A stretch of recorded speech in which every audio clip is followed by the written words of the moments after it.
Good morning बच्चों। Mathematics का जो हम पढ़ाई कर रहे हैं उसका आज दूसरा दिन है और पहले दिन मैंने आपको नंबर सिस्टम यानी कि पद्धति, संख्या पद्धति बहुत अच्छे से समझा दी थी। आज आपका दूसरा टॉपिक है और दूसरे टॉपिक का नाम क्या है मैं आपके सामने बता देता हूँ।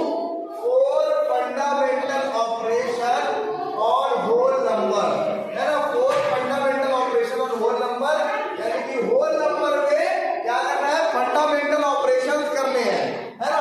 फंडामेंटल ऑपरेशंस करना है और हमको देखना है। उसी को हिंदी में बोलते हैं पूर्ण संख्याओं पर चार आधारभूत संख्याएं। तो अगर आप लोग ध्यान से देखोगे पहले वाले नियम को, इसको बोलते हैं क्लोजर लॉ। क्या लॉ बोलते हैं? Closure law. क्लोजर लॉ में क्या होता है, अगर आप 3 को 4 से ऐड करो तो 7 आता ही है ना। और 5 into 3 करोगे तो 15 आता ही है। 16 plus 7 करोगे तो 23 आता है और 9 into 8 करोगे तो 72 आता है। ये क्लोजर लॉ फॉर एडिशन है और ये क्लोजर लॉ फॉर मल्टीप्लिकेशन है। बढ़ते हैं आपके नेक्स्ट टॉपिक, नेक्स्ट कॉन्सेप्ट की ओर और देखते हैं नेक्स्ट कॉन्सेप्ट पे आपके सामने क्या बोल रहा है।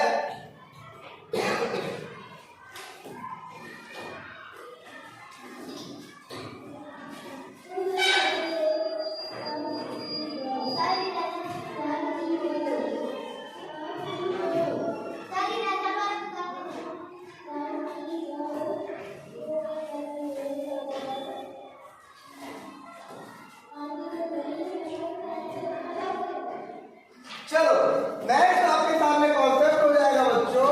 उस कॉन्सेप्ट का नाम है क्रम विनिमय नियम यानी कि कॉम्युलेटिव लॉ। इसमें क्या होता है, अगर हम 3 से 4 को ऐड करें और 4 से 3 को ऐड करें तो दोनों में जो वैल्यू रहती है वो सेम रहती है। अगर आप 3 को 4 से ऐड करो या 4 को 3 से ऐड करो तो उसकी वैल्यू सेम रहती है।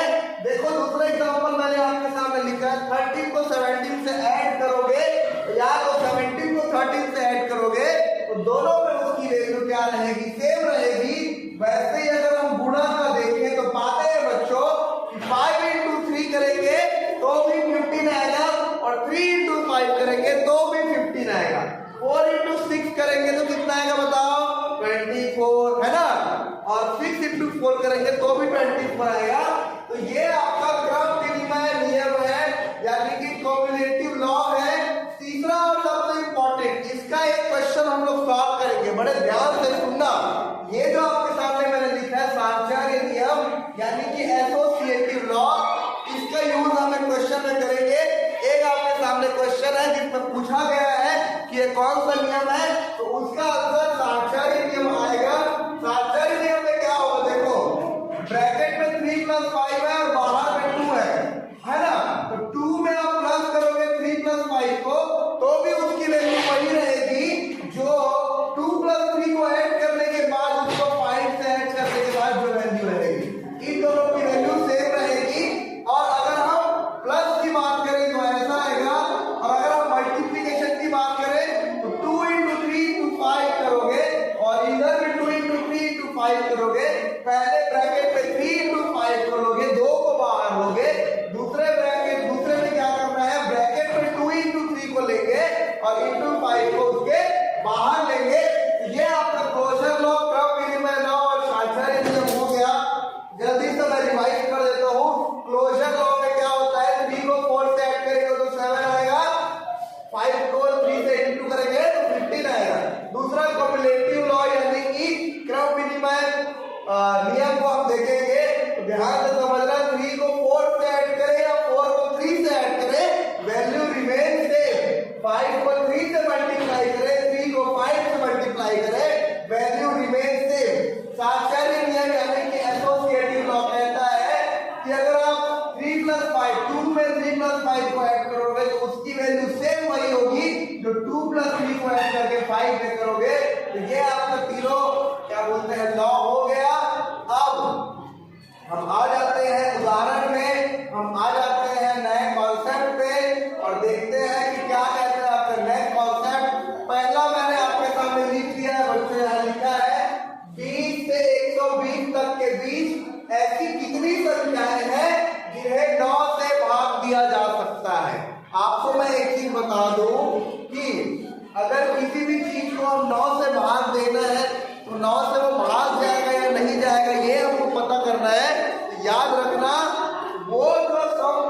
डिजिट का सम रहेगा। अगर वो सम 9 से डिवाइड होगा तो वो 9 से डिविजिबल होगा, अगर वो 9 से डिवाइड नहीं होगा तो वो डिविजिबल नहीं होगा। तो इसका आंसर देखते हैं बच्चों, हमको 20 से 120 के बीच निकालनी है जो 9 से भाग दिया जा सके। तो हम पहले क्या करेंगे बच्चों, 120 को 9 से भाग देंगे और जो आएगा उसको उससे माइनस करेंगे, 20 को 9 से भाग देना है। 20 और 120 के बीच में पूछा गया है बच्चों, है ना, और 9 से भाग दिया गया ये पूछा गया है। तो हम क्या करेंगे, 120 को पहले 9 से डिवाइड करेंगे, उसके बाद जो पूर्णांक आएगा उसमें माइनस करेंगे 20 को भाग करके, उसके बाद जो पूर्णांक आएगा 120 में अगर आप करोगे तो ये 13 आएगा, है ना, और ये 9 2 सा 18 आएगा, रिमाइंडर बचेगा उसको छोड़ दो तो 13 माइनस 2 कितना आ जाएगा आपका 11 आ जाएगा। बढ़ते हैं आपके नेक्स्ट कॉन्सेप्ट की ओर, और नेक्स्ट कॉन्सेप्ट आपको बहुत ज्यादा इजी है। इस कॉन्सेप्ट को समझाने से पहले मैं आपके सामने कुछ चीज लिखता हूँ, और मेरे को पता है कि ये चीज आपको ऑलरेडी पता है। बॉड मास आप पढ़े हो? बॉड मास का फुल फॉर्म क्या होता है बताओ? एक मिनट मैं लिख लेता हूँ। Bracket of division multiplication,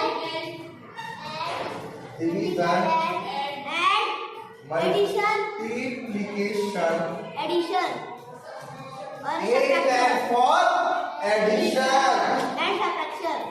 and S stands for subtraction। समझ आया? ये आपका हो गया। तो बॉड मास के रूल में यही कहता है, सबसे पहले बच्चों, सबसे पहले आपको ब्रैकेट वाले को सॉल्व करना है। ब्रैकेट वाले को सॉल्व करने के बाद आप डिवीजन को सॉल्व करोगे, डिवीजन को सॉल्व करने के बाद आप मल्टीप्लिकेशन को सॉल्व करोगे, और मल्टीप्लिकेशन के बाद आप एडिशन को सॉल्व करोगे, एडिशन के बाद आप सब्ट्रैक्शन को सॉल्व करोगे। इस प्रकार से आपका बॉड मास काम करता है। तो ये तो आपका हो गया बॉड मास, आपने सब समझ लिया। अब जल्दी से ये जो आपके सामने क्वेश्चन लिखा हुआ है उसको मैं सॉल्व कर लेता हूं। हाँ बेटा, जितने लोग भी टाइम बोल रहे हो मैं देख लेता हूँ कि इसका आंसर 10 आएगा कि नहीं। देखो 1500 डिवाइडेड बाय 3 into 5 into 10 ऐसा होता है ना। तो यहाँ पे 0 से 0 कट कर दो, 5 3 ज़ा 0 टाइम, है ना, उसके बाद 3 10 ज़ा, तो 10 इसका आंसर आएगा। आप लोग ऑप्शन नंबर 3 के साथ चले जाओगे। बढ़ते हैं आपके नेक्स्ट कॉन्सेप्ट की ओर, और नेक्स्ट कॉन्सेप्ट पर देखेंगे क्या बोलता है बच्चों। नेक्स्ट कॉन्सेप्ट आपका बोलता है 5 अंक की छोटी से छोटी संख्या, 5 अंक की छोटी से छोटी संख्या जो 75 से पूर्णतः विभाजित हो। क्या है आपके सामने क्वेश्चन बच्चों? 5 अंक की छोटी से छोटी संख्या जो 75 से पूर्णतः विभाजित हो। इसमें हम क्या करेंगे, सबसे पहले हम देखेंगे, है ना, हाँ, सबसे पहले तो बता दो आपको कि 5 अंकों की सबसे छोटी संख्या क्या होगी। 5 अंकों की सबसे छोटी संख्या होगी 1 0 0 0 0। अब आपको किससे पूर्णतः विभाजित होने का बोला है? 75 से। तो हम क्या करेंगे, 75 का मल्टीप्लाई करेंगे। इससे पहले 100 से करेंगे तो ये 7500 हो जाएगा, 1000 से करेंगे तो 75,000 हो जाएगा। यहाँ पे आपके सामने दिया हुआ 75 into 134 और 70 into 135 करेंगे, ये आएगा 10050, ये आएगा 10050 आएगा, है ना। तो क्या कर रहे थे बच्चों, हम इसमें 75 से 134 को 75 से 134 को मल्टीप्लाई करेंगे तो 10050 आएगा। और अगर हम 75 को 133 से मल्टीप्लाई करेंगे तो आपका आएगा बच्चों 997। क्या आएगा? 9975 आएगा। और ये 4 अंक की है, अतः 10050 जो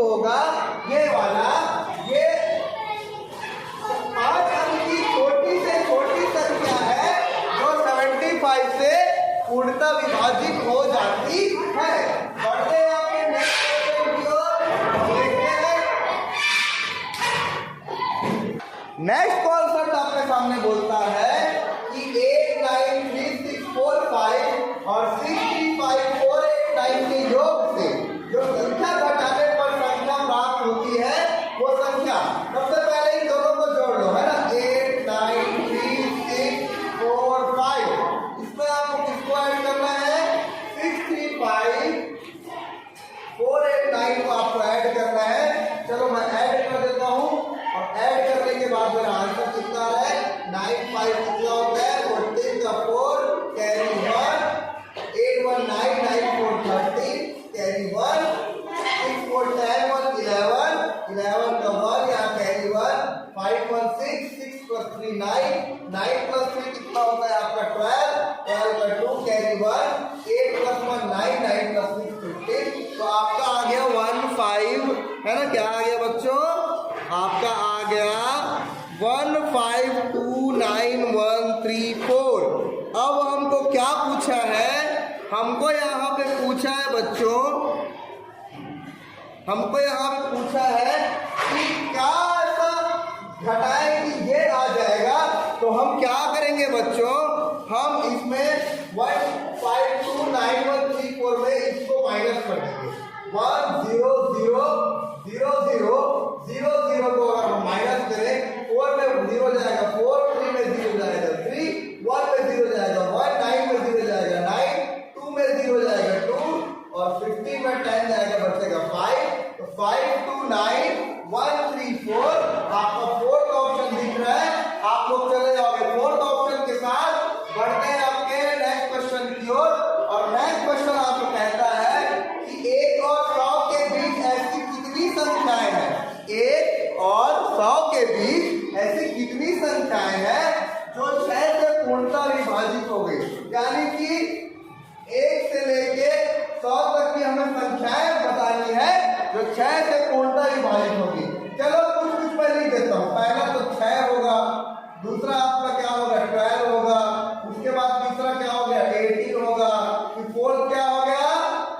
24 होगा। इस तरीके से आपको बताना है कि ऐसी कितनी संख्याएं हैं जो 6 से पूर्णतः विभाजित हो। तो आपको ऐसे एक एक को काउंट करने की 1, 2, 3, 4 ऐसे काउंट करने की जरूरत नहीं है बच्चों। आपको जरूरत है 100 में 6 को डिवाइड करने की। 100 में आप 6 को डिवाइड करोगे तो 4 रिमाइंडर बचेगा, 16 आपका क्या हो जाएगा? क्वोशिएंट हो जाएगा। तो आप जो भागफल आया, भागफल यानी क्वोशिएंट, वो 16 आया। तो इसीलिए इसका ऑप्शन नंबर 3 बिल्कुल करेक्ट हो जाएगा। इसका आंसर 16 हो जाएगा। बढ़ते हैं आपके नेक्स्ट क्वेश्चन की ओर। नेक्स्ट क्वेश्चन क्या कह रहा है? संख्या 5.029 को इस संख्या से भाग दिया जाए कि 15.29 प्राप्त हो। ये देखो यहाँ पे मैं संख्या लिख देता हूँ। 5.029 को कोई संख्या से भाग देने पर हमें क्या प्राप्त होना चाहिए बच्चों? 50.29 प्राप्त होना चाहिए। और हमें ये संख्या निकालना है। आप लोगों को ट्रांसफर करना आता है कि नहीं आता बताओ? यानी कि देखो, अगर मैं इसको इधर ट्रांसफर कर दूं, ये पहले भाग हो रहा है, यहाँ जाके गुणा हो जाएगा। ये आता है कि नहीं आता आप लोगों को? है ना, आता होगा। तो हम क्या करेंगे? इसको ट्रांसफर कर देंगे और कैसा आएगा? संख्या बराबर ऐसे आएगा, संख्या बराबर 5.029 डिवाइडेड बाय 50.29। बच्चों जब भी हम किसी डेसिमल को क्या बोलते हैं? डिवाइड करते हैं, तो उसका एक तरीका क्या है मैं आपको बता दूं। हमें यहाँ पे 5.029 को 5029 लिख दो, और 50.29 को 5029 लिख दो। अब ध्यान से समझना बच्चों, यहाँ पे पॉइंट के बाद कितने लेटर, कितने नंबर है? 3 है। तो यहाँ पे आप ऐसे 3 0 लगा दोगे, है ना। उसके बाद यहाँ पे पॉइंट के बाद कितने हैं? 2 है, तो 2 0 ऐसे लगा दोगे। उसके बाद आपको कट करना है ये 2 0, ये 2 0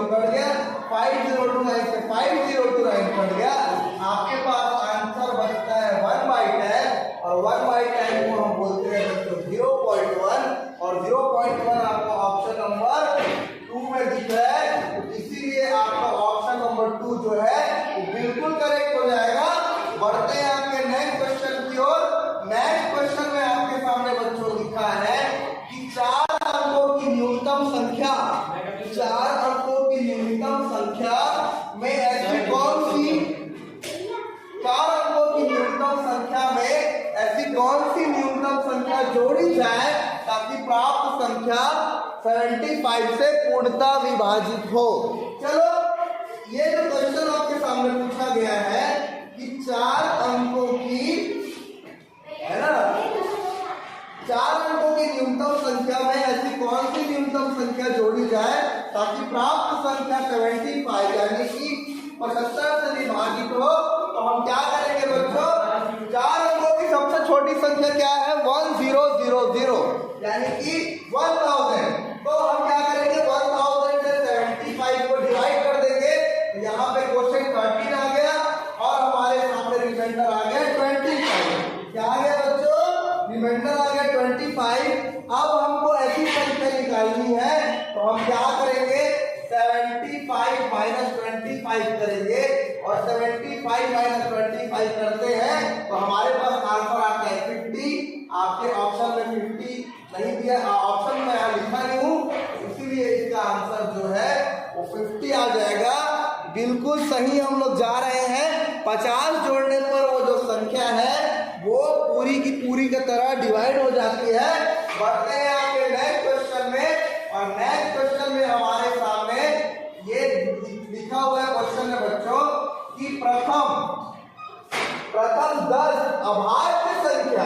अभाज्य संख्या मतलब मैं आप लोगों को बताया था प्राइम नंबर, वो नंबर जो 1 से डिवाइड होते हैं और खुद से डिवाइड होते हैं। किससे डिवाइड होते हैं, 1 से डिवाइड होते हैं और खुद से डिवाइड होते हैं, तो उसको अभाज्य संख्या बोलते हैं। तो हमको प्रथम 10 अभाज्य संख्याओं के गुणनफल के इकाई के स्थान का अंक क्या है, ध्यान से समझना, इकाई के स्थान का अंक क्या है। हमको सबसे पहले प्रथम 10 अभाज्य संख्याओं को लिख लेना है। पहला अभाज्य संख्या आपके सामने 2, दूसरा अभाज्य संख्या आपके सामने 3, तीसरा अभाज्य संख्या आपके सामने 5, चौथा अभाज्य संख्या आपके सामने हो जाएगा बच्चों, एक मिनट, चौथा अभाज्य संख्या हो जाएगा 7 और पांचवा अभाज्य संख्या आपके सामने हो जाएगा 8, 9, 10 नहीं होगा 11, उसके बाद 13, उसके बाद 17, है ना। तो इस तरीके से मैं लिख देता हूं, ये देखो इस तरीके से मैं लिख देता हूं, है ना, 17 इंटू और क्या आएगा, ये देखो 1 2 3 4 5 6 7 हुआ है। 17 के बाद आएगा बच्चों आपका 19 के बाद आपका आएगा 23, है ना। और ये आप लोगों का होमवर्क है, आप लोगों को क्या करना है, इसको इससे मल्टीप्लाई करना है और इसको इससे मल्टीप्लाई करना है, इसको इससे ऐसे करते करते आपको बताना है और जो आंसर आएगा उसके लास्ट में क्या आ रहा है उसको आपको बताना है। आपको कमेंट बॉक्स में इसका उत्तर बताना है। देखते हैं आपके नेक्स्ट कॉन्सेप्ट को, नेक्स्ट क्वेश्चन को देखते हैं। नेक्स्ट क्वेश्चन आपके सामने लिखा हुआ है कि दो संख्याओं का योग 2 3 4 5 6 0 है। दो संख्याओं का योग ऐसा है यदि एक संख्या दूसरी संख्या से 1 0 0 1 0 अधिक है तो बड़ी संख्या क्या होगी। देखो दो संख्याओं का योग आपके सामने 2 3 4 5 6 0 है। तो एक संख्या को हम x लेते हैं, यहाँ पर मैं लिख देता हूँ पहली संख्या क्या होगी, पहली संख्या क्या होगी, पहली संख्या आप लोग मान लो कि पहली संख्या आपकी x है। अब दूसरी संख्या के बारे में क्या बताया है बच्चों, दूसरी संख्या के बारे में बताया है कि दूसरी संख्या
550।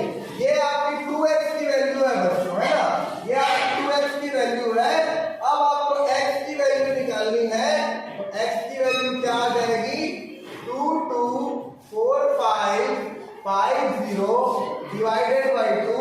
इसको हम घटाते हैं, 2 1 the 2, 2 1 the 2, 2 1 the 2, 2 2 the 4, 2 2 the 4, 2 7 the 14, 2 5 the 10। तो आएगा आपके सामने 112275 x की वैल्यू आ गई। तो पहली संख्या आपके सामने लिख देता हूं, पहली संख्या आपके सामने हो जाएगी 112275, और हम पहली संख्या को x लिए थे और हम दूसरी संख्या को क्या लेंगे बच्चों, 2x, तो 2x करेंगे। तो ये जो आपका नहीं, दूसरी संख्या आपकी इसमें देखो ध्यान से समझना, पहली संख्या x थी और दूसरी संख्या x प्लस 10010 है ना। तो दूसरी संख्या क्या हो जाएगी, x यानी 112275 प्लस 10010, इसको ऐड करो,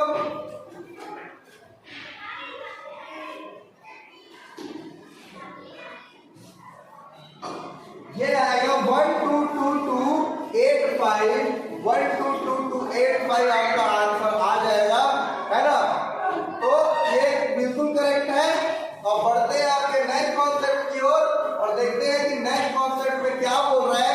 बहुत ही आसान क्वेश्चन है, आप लोग बहुत जल्दी इसको सॉल्व कर लोगे। ध्यान से समझना, यहाँ पे क्वेश्चन में आपके सामने लिखा हुआ है कि अमित अपने जन्मदिन पर यानी बर्थडे में आप लोग सब लोग चॉकलेट डिस्ट्रीब्यूट करते हो ना अपने क्लासमेट्स को, टीचर्स को भी चॉकलेट देते हो। तो वैसे ही अमित एक लड़का है जो कि स्कूल में पढ़ता है, वो अपने जन्मदिन पर कक्षा के सभी छात्रों को पार्टी देता है। क्या दे रहा है, पार्टी दे रहा है। अब वो पार्टी में क्या दे रहा है ये आपको देख रहे हैं। उसने बिस्कुट के 4 डब्बे खरीदे, बिस्कुट के कितने डब्बे खरीदे, 4 डब्बे खरीदे, है ना। और प्रत्येक डब्बे में 8 बिस्कुट है। डब्बे कितने हैं, 4, और एक डब्बे में कितना बिस्कुट है, 8, है ना। यानी कि टोटल यदि उसकी कक्षा में 28 छात्र हैं और प्रत्येक छात्र को बिस्कुट देने के बाद निम्न में से कौन सा व्यंजन बचे हुए बिस्कुटों की संख्या दर्शाता है। बड़े ध्यान से समझना बच्चों, ये बहुत ज्यादा हो सकता है आपको टफ लगे, बट मैं आपको बताऊंगा तो ये आपको इजी लगने लगेगा। देखो एक बात बताओ, आपके पास 4 डब्बे हैं और एक डब्बे में 8 बिस्किट है, तो टोटल आपके पास कितने बिस्किट होंगे बताओ। हाँ 32 होगा। Very good. क्यों, क्योंकि 4 into 8 हम करेंगे, 4 और 2 से क्या करेंगे, मल्टीप्लाई करेंगे, है ना। तो ये हम लिख देते हैं 4 into 8। और अब बताओ, उसने कक्षा में 28 छात्रों को दे दिए, किसको दे दिए, 28 छात्रों को। तो 28 को यहाँ पे माइनस कर दो, तो ये देखो 4 into 8 minus 28, ऐसा किसमें लिख रहा है बच्चों, 4 into 8 minus 28, ऐसा आपके ऑप्शन नंबर 4 में दिख रहा है। इसीलिए ऑप्शन नंबर 4 आपका बिल्कुल करेक्ट आंसर हो जाएगा। बढ़ते हैं आपके नेक्स्ट क्वेश्चन की ओर, और नेक्स्ट आपका 8वां क्वेश्चन क्या कहता है, मैं आपको अच्छे से एक्सप्लेन कर देता हूँ। नेक्स्ट वाला क्वेश्चन आपका कहता है कि 959595, क्या दिया है, 959595, इनमें से किस बड़ी से बड़ी संख्या से विभाज्य है। तो मैं इसका आंसर डायरेक्ट लिख दिया हूं, है ना। आप लोग 17 से डिवाइड करके देखना, 19 से डिवाइड करके देखना, 37 से डिवाइड करके देखना, और 47 से डिवाइड करके देखना। 37 से डिवाइड हो जाएगा और 47 से डिवाइड नहीं होगा। इसीलिए तो बड़ी से बड़ी संख्या जो 959595 को डिवाइड करती बच्चों, वो आपकी आ जाएगी 37, जो आपका ऑप्शन नंबर 4 है। बढ़ते हैं आपके नेक्स्ट क्वेश्चन की ओर। नेक्स्ट क्वेश्चन में आपके सामने लिखा हुआ है कि एक कार पार्क में 14 पंक्तियां हैं, है ना। और टोटल कितनी पंक्तियां हैं बच्चों, 14 पंक्ति। तो यहाँ मैं लिख देता हूँ पंक्ति बराबर 14, और प्रत्येक पंक्ति में कितनी कार खड़े होने का स्थान है, 420। तो एक बात बताओ बच्चों,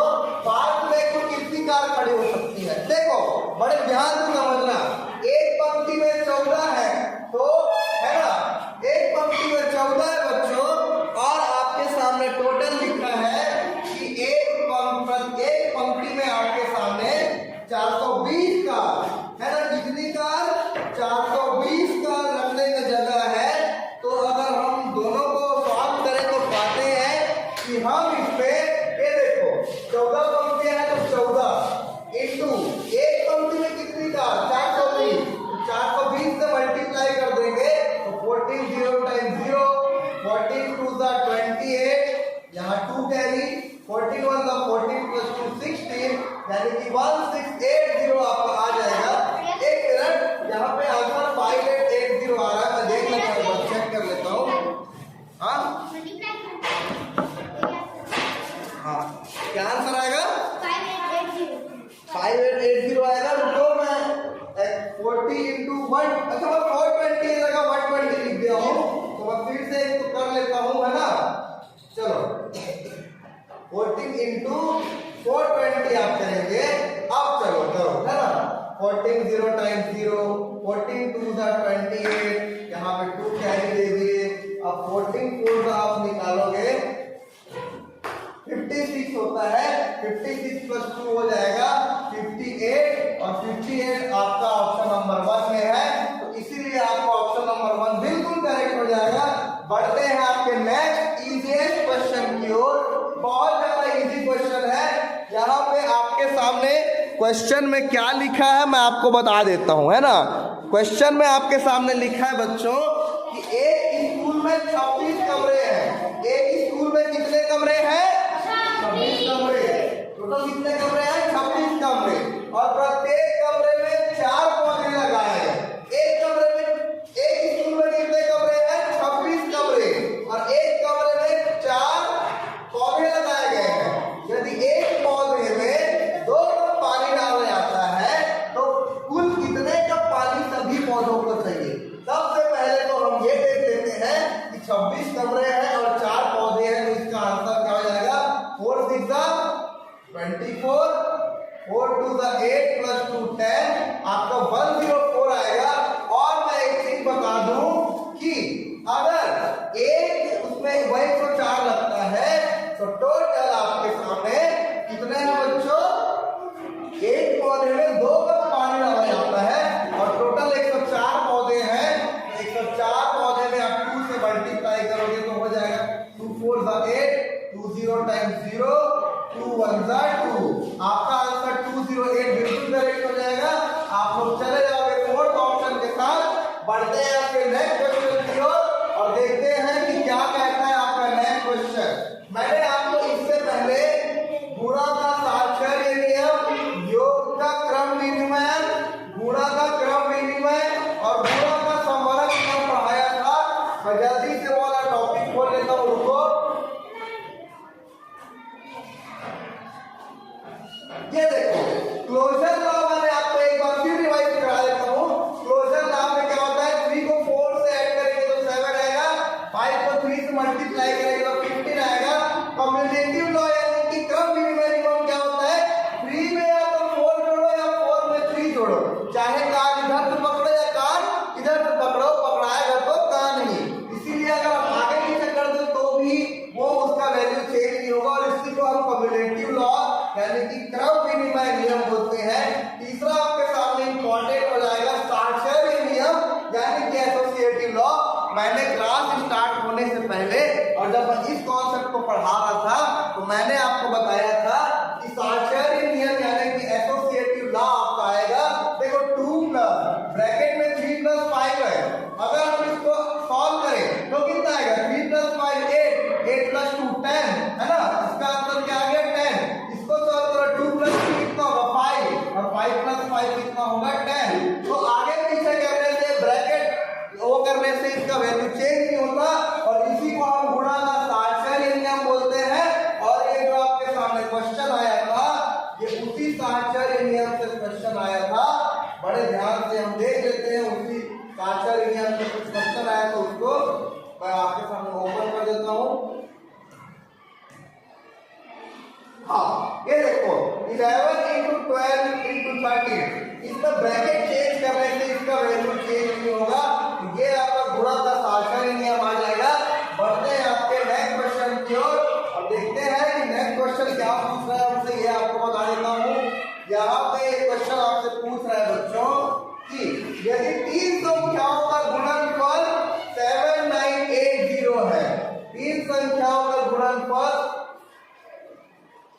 7980 है ना। क्या है? 7980। हाँ 7980 है, जिसमें 2 संख्याओं का गुणनफल 228 है। तो तीसरी संख्या क्या है? देखो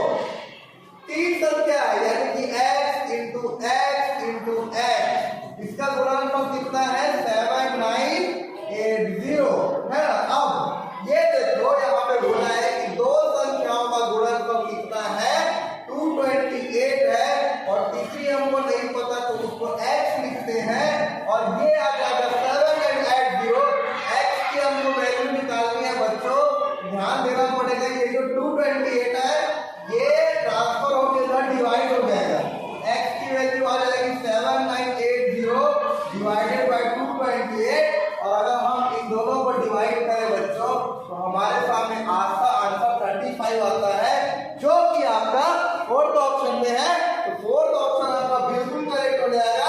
बढ़ते हैं आपके नेक्स्ट क्वेश्चन की ओर, और ये क्वेश्चन इतना ज्यादा सरल है, मैं आपको सही चीज बता दूं, ये क्वेश्चन इतना ज्यादा सरल है कि इसको दूसरी का बच्चा, तीसरी का बच्चा भी सॉल्व कर सकता है। देखो 4006 4006 4006 4055 4404 और 44 का योगफल क्या होगा? सिंपली हमको इसको ऐड करना है।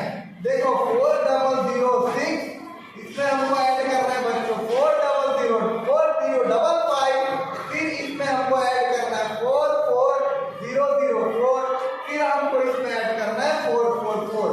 क्वेश्चन थोड़ा आपको घुमा भी सकता है, आपको कंफ्यूज करने की कोशिश करेगा क्वेश्चन पूछने वाला। आपको सिंपली योगफल निकालना है, और योगफल क्या होता है बच्चों? एडिशन होता है। हम इन सबको ऐड करते हैं। 6 + 5 कितना होता है बताओ? 11 होता है। 6 + 5 होगा 11, है ना? 6 + 5 11, 11 + 4 होगा 15, 15 + 4 होगा 19 के यहाँ 9 लिखता हूँ, कैरी में 1 लेता हूँ। फिर देखो 4 + 0 4, 4 फिर 4 + 5 9, 9 + 1 10 के यहाँ 0 लिखता हूँ, यहाँ कैरी 1 देता हूँ। इस क्वेश्चन को मैं आपको बहुत अच्छे से समझाने वाला हूँ। यहाँ पर आपके सामने लिखा है 17 को 17 से भाग देने पर भागफल 23 है। हमको एक फॉर्मूला बहुत अच्छे से याद करना है, वो फॉर्मूला मैं आपके सामने लिख देता हूँ। भाज्य बराबर भाजक गुणित भागफल प्लस शेषफल। अगर मैं इसको इंग्लिश में लिखूं बच्चों, तो भाज्य को हम बोलते हैं डिविडेंड। क्या बोलते हैं भाज्य को? डिविडेंड, है ना? भाज्य को हम बोलते हैं डिविडेंड इज इक्वल टू, भाजक को हम बोलते हैं डिवीजन इनटू भागफल को हम बोलते हैं कोशेंट, और शेषफल को हम बोलते हैं रिमाइंडर, है ना? अब बड़े ध्यान से समझना बच्चों, आपका जो क्लास है इसके बाद 5-4 क्वेश्चन और है, फिर आपका क्लास जो है कंप्लीट हो जाएगा। हमारे सामने फॉर्मूला है भाज्य बराबर भाजक गुणित भागफल घन शेषफल। मेरे साथ बोलो, भाज्य बराबर भाजक गुणा भागफल घन शेषफल। Dividend is equal to division into quotient plus remainder. चलो एक बार बड़े ध्यान से आप लोग इस फॉर्मूले को लास्ट टाइम देख लो, उसके बाद मैं इसको बिठाने वाला हूँ। जल्दी से इसको नोट डाउन, मैं आपको भेज दूंगा, मैं बाद में और लिख दूंगा, ठीक है? आप टेंशन मत लो। हाँ, तो इस फॉर्मूले को आखिरी टाइम देख लो। भाज्य बराबर भाजक गुणा भागफल घन शेषफल, और dividend is equal to division into quotient plus reminder. इस तरीके के फॉर्मूला हम यूज करते हैं, और ये फॉर्मूला हम यूज करते हैं तो हम पाते हैं। देखो सॉल्व कर लेता हूँ, इसमें क्या भाज्य है क्या भाजक है, इसको आपको पहले पता लगाना है ना? तो भाजक जो है वो 17 है। क्या है? भाजक बराबर 17 है। आपके सामने बच्चों भागफल आपके सामने 23 है, और आपके सामने यहाँ पे शेषफल 60 है। और हमने ये पढ़ा है कि भाज्य बराबर, है ना? देखो हमने पढ़ा है कि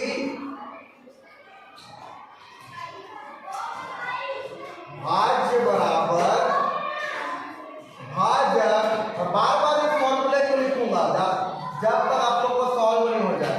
भाजक गुणा भागफल और शेषफल। अब ध्यान से समझना, भाज्य ही हमको निकालना है। भाज्य हमारे पास नहीं है, भाजक हमारे पास 17 है, भागफल हमारे सामने 23 है, और शेषफल हमारे सामने 7 है। तो चलो 17 को आप लोग इनको सॉल्व करो। 17 3 कितना होता है, जिसको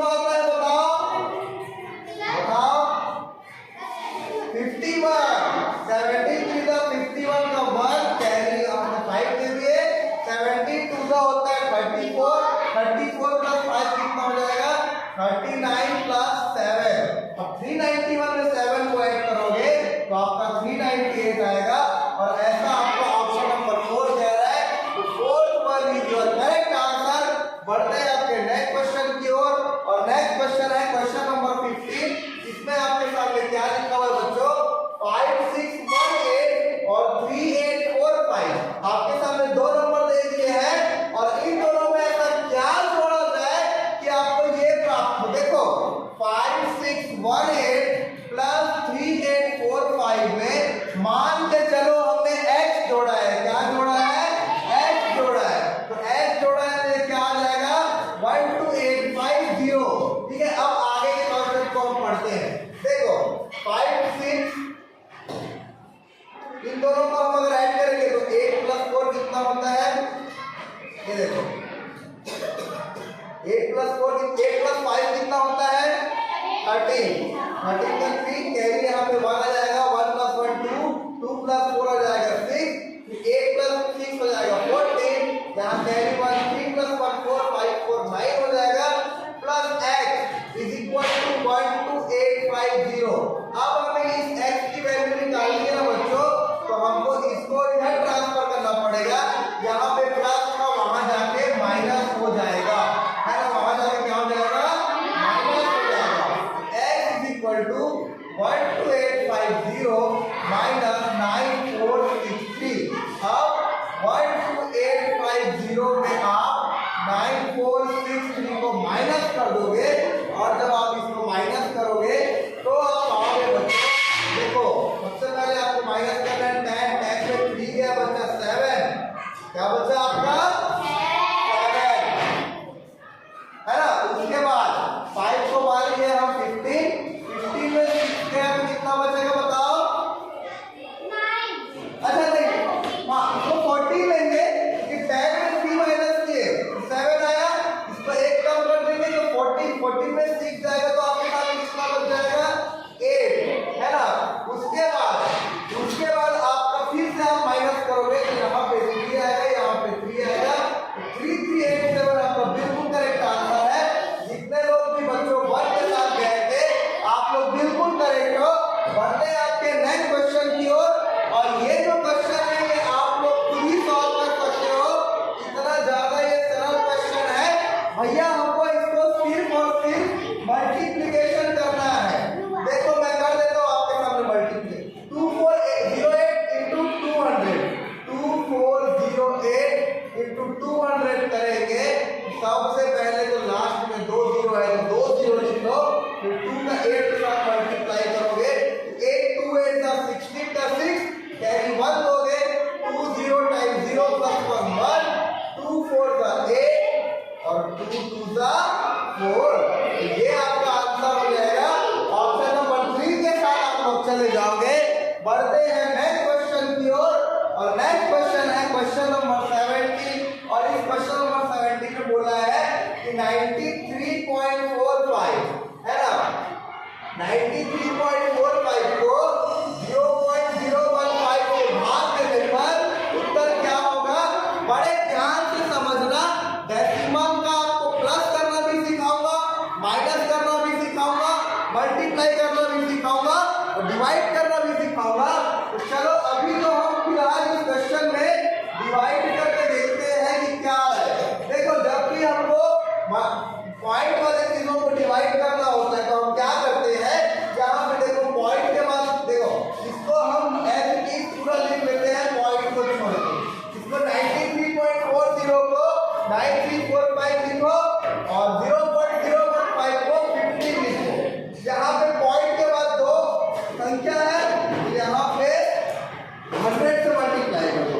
यहाँ पे पॉइंट के बाद 3 है, 1000 से मल्टीप्लाई कर दो।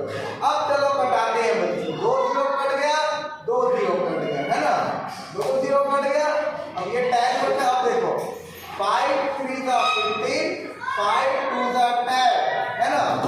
ये हो गया। अब ऊपर वाले को ऊपर वाले से मल्टीप्लाई कर दो, नीचे वाले को नीचे से 9340 इंटू 2 डिवाइडेड बाई 3 करोगे तो आप पाओगे कि देखो ये 3 से डिवाइड हो रहा है क्या, ये आपको देखना है। 9 प्लस 3 कितना होता है? 9 प्लस 3 होता है 12, 12 प्लस 4 होता है 16। ये 3 से डिवाइड नहीं होगा तो सिंपली हम इसको मल्टीप्लाई कर लेंगे। 2 0 टाइम्स 0, 2 4 का 8, 2 3 का 6, 2 9 का 18 डिवाइडेड बाय 3। तो ये हम करेंगे तो 3 6 का 18, 3 6 के 18, 3 दूने 6, 3 दूनी 6 और 3 तिया 9, 6 2 2 3 आ रहा है। और आपसे क्वेश्चन में पूछा है कि ये लगभग किसके समान होगा, लगभग पूछा है। हमारे पास क्या आया था आंसर 6223 आया था। तो ये जो है बच्चों आपके 6000 के करीब है, 0.6 के करीब नहीं है, 60 के करीब नहीं है और 600 के करीब नहीं है। आपका जो ये है 6000 के करीब है। बढ़ते हैं आपके नेक्स्ट क्वेश्चन की ओर। और नेक्स्ट क्वेश्चन को अगर हम ध्यान से समझें तो ये कहता है बच्चों यदि भाजक 51 है, मैं लिख लेता हूँ सारी चीजें। सबसे पहला क्वेश्चन फॉर्मूला में लिख लेता हूँ, भाज्य बराबर भाजक गुणा भागफल धन शेषफल। ये आपका होता है ना कॉन्सेप्ट। इंग्लिश में मैं लिख देता हूँ इसको, dividend is equal to division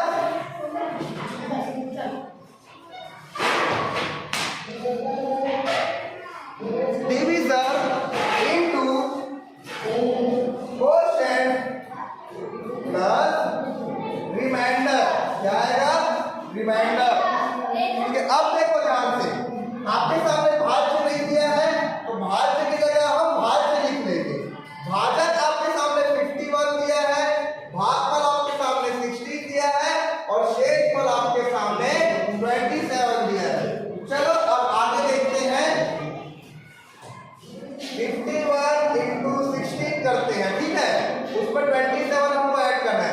baud मास के रूल के हिसाब से यहाँ पे मैं लिख देता हूँ बॉड मास के रूल के हिसाब से पहले ब्रैकेट, फिर ऑफ, फिर डिवीजन, फिर मल्टीप्लिकेशन, फिर एडिशन, फिर सब्ट्रैक्शन। तो पहले मल्टीप्लिकेशन आ रहा है तो हमको मल्टीप्लिकेशन करना है। तो पहले 51 into 16 कर लेते हैं। ठीक है, 16 1 16 कैरी पर 16 5 से 80 होता है क्या?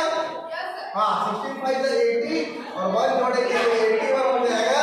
इसमें हम 27 को ऐड करेंगे, क्या हो जाएगा 7 प्लस 6 कितना हो जाएगा 13 का 3, 2 1 3 1 4 और यहाँ पे क्या है आपके सामने 8 है। तो 843 आपका आंसर आ रहा है क्या, एक बार हम देख लेते हैं। हम लोग बच्चों बिल्कुल करेक्ट है, 843 आपका आंसर आ रहा है।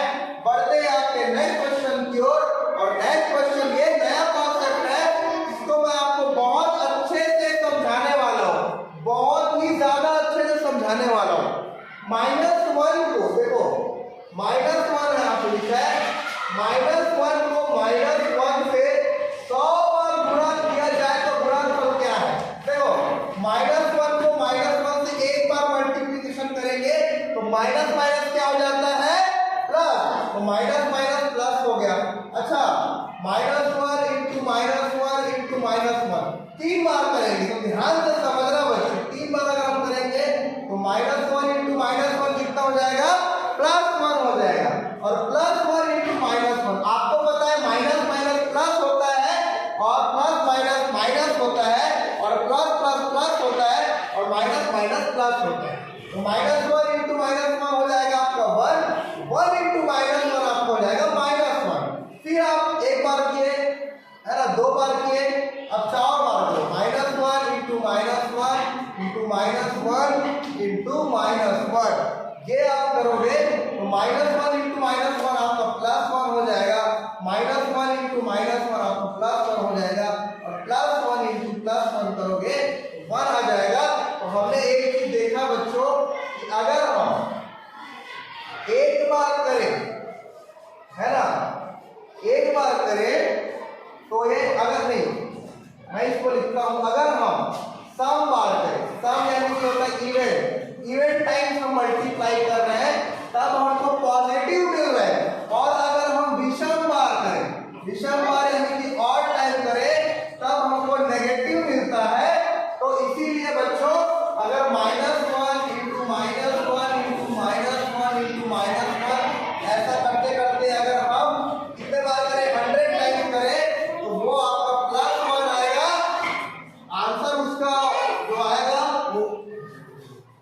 उसका आंसर जो आएगा +1 रहेगा। ये वाला आपका बिल्कुल करेक्ट है, -1 नहीं होगा। अच्छा 100 और -100 तो होगा ही नहीं, कोई बात आपका नहीं है। बढ़ते हैं आपके नेक्स्ट क्वेश्चन की ओर, और ये आपका क्वेश्चन नंबर 21 है। क्वेश्चन नंबर 21 को जल्दी से हम सॉल्व करेंगे तो क्या पाते हैं हम देखते हैं। 10170 में कितना अंतर है? अरे भाई इस क्वेश्चन को आप लोग बना लोगे आसानी से। भाई दोनों में अंतर निकालना है, दोनों का हमको माइनस करना है, सिंपली माइनस करते हैं। 10170 में हमको 8369 को माइनस करना है, सिंपल। ये ऐसा क्वेश्चन क्यों पूछा जाता है? आपकी बुद्धि चेक करने के लिए कि आपको प्लेस वैल्यू रखना आ रहा है कि नहीं, आपको एडिशन करना आ रहा है कि नहीं, आपको सब्ट्रैक्शन करना आ रहा है कि नहीं। सबसे पहले 0, 10 में 9 जाएगा, बचेगा 1। यहाँ पे 1 के 7 में 7 क्या बचा 0, है ना। उसके बाद 101 में 83 माइनस करेंगे तो 18 बचेगा, और ऐसा आपको ऑप्शन नंबर 2 में दिख रहा है। तो आप सभी लोग ऑप्शन नंबर 2 के साथ चले जाओगे। जितने भी बच्चे ऑप्शन नंबर 2 के साथ गए हैं आप लोग बिल्कुल सही हो। और मैथ्स का पहला चैप्टर हमारा नंबर सिस्टम था, और दूसरा चैप्टर हमारा था फंडामेंटल क्वालिटी। तो आप सभी को बहुत बहुत धन्यवाद, शुरू से लेकर आखिरी तक इस क्लास में बने रहने के लिए आप सभी का धन्यवाद, थैंक यू सो मच। और हम मैथ्स का मैं आपके सामने अनाउंस कर देता हूं, नेक्स्ट हम क्या पढ़ेंगे। नेक्स्ट हम पढ़ेंगे बच्चों फ्रैक्शन। क्या पढ़ेंगे? फ्रैक्शन। नेक्स्ट हम फ्रैक्शन पढ़ेंगे। तो फ्रैक्शन के लिए आप लोग बहुत अच्छे से तैयार रहना।